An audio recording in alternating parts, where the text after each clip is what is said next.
এই ভিডিওতে আমরা ডাব্লিউবিপি লেডি কনস্টেবল প্রিলিম 2020 সালে আসা অনুপাত সংক্রান্ত একটি গুরুত্বপূর্ণ সমস্যার সমাধান করব।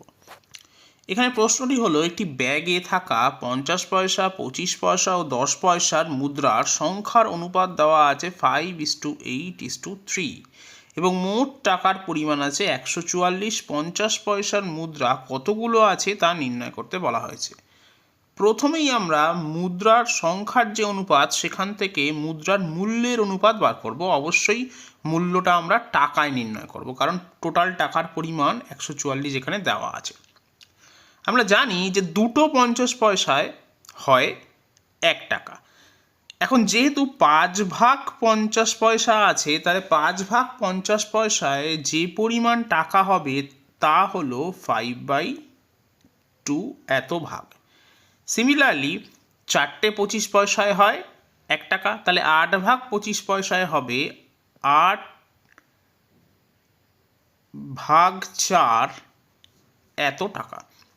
সিমিলারলি 10টা 10 পয়সায় হয় 1 টাকা, তাহলে এক্ষেত্রে যেহেতু 3 ভাগ আছে 10 পয়সা, তাহলে সেক্ষেত্রে মূল্যতে ট্রান্সফার করতে গেলে আমাকে 3কে ভাগ করতে হবে 10 দিয়ে।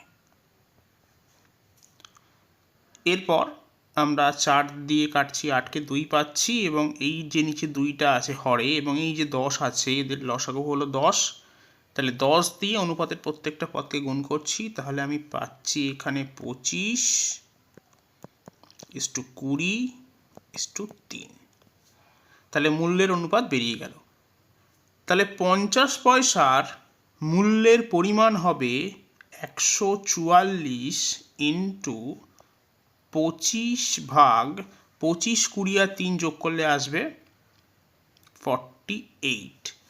এখন যদি 144কে আমরা 48 দিয়ে কাটি তাহলে আসবে 3, তাহলে 3 আর 25কে গুণ করলে আসছে 75। তাহলে যে 50 পয়সাগুলো আছে তাদের যদি আমি একত্রিত করি, সেখান থেকে টাকার পরিমাণ দাঁড়াবে 75।